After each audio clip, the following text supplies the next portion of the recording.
নমস্কার বন্ধুরা, ঈশিতার ফ্যামিলি ব্লগে আপনাদের সবাইকে স্বাগত। আজ হচ্ছে পৌষ পার্বণের আগের দিন, আর এই পৌষ পার্বণের পিঠে তো সব বাঙালিরাই খায়। তো আমাদের বাড়িতেও হয়েছিল, তো আমি সেটাই শেয়ার করব আপনাদের কাছে। এটা সেদ্ধ চালের গুঁড়ি, এই গরম জলে এটা মাখবো। জলটা ফুটে উঠেছে, আর ফুটন্ত জলে গুঁড়িটা আস্তে আস্তে দিয়ে দিতে হবে। একটু একটু করে দিচ্ছিলাম আমি, আর আমার শাশুড়ি মা সেটাকে নাড়া দিচ্ছিল।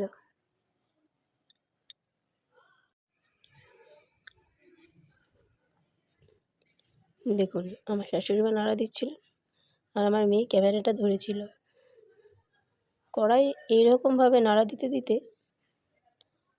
যখন জলটা একদম পুরোপুরি টেনে নেবে, তখন কড়াইটা নিচে নামিয়ে দিতে হবে। আর তারপর আটা যেমনভাবে মাখি সেরকমভাবে ডো বানিয়ে নেব।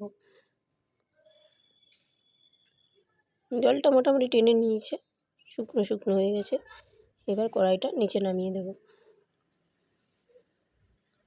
এই দেখুন, এবার আটা মাখার মতো মেখেও নিয়েছি।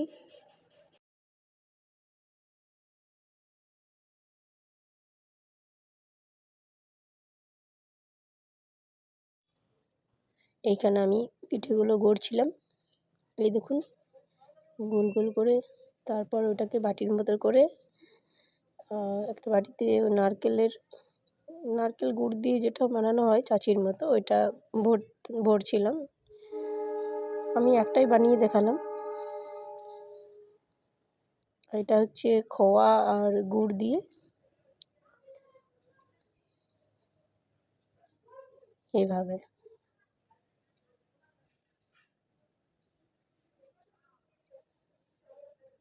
এগুলো অনেক ধরনের ডিজাইন করতে পারা যায়, তো আমি যেটা জানি সেটাই বানালাম। এটা হচ্ছে নারকেলের এটা চাচিটা, এটা হচ্ছে দুধের খোয়ার চাচিটা।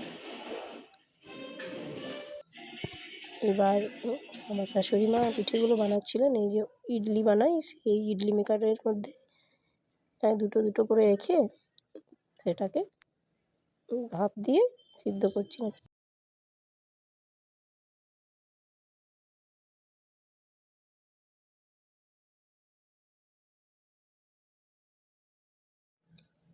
এই ইডলি মেকারের পিঠেগুলো কিন্তু খুব নরম হয়েছিল, আর খুব তাড়াতাড়ির মধ্যে হয়ে গেছিলো। এভাবে একবার আপনারা বানিয়ে দেখতে পারেন।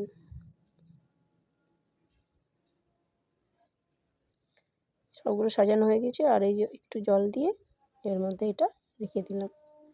3টে প্লেট আছে, কিন্তু 3টে প্লেট ইউজ করিনি, মানে দুটোতেই দিলাম, কেননা নিচেরটাতে জলটা তাড়াতাড়ি উপরে আসছিল সেই জন্য।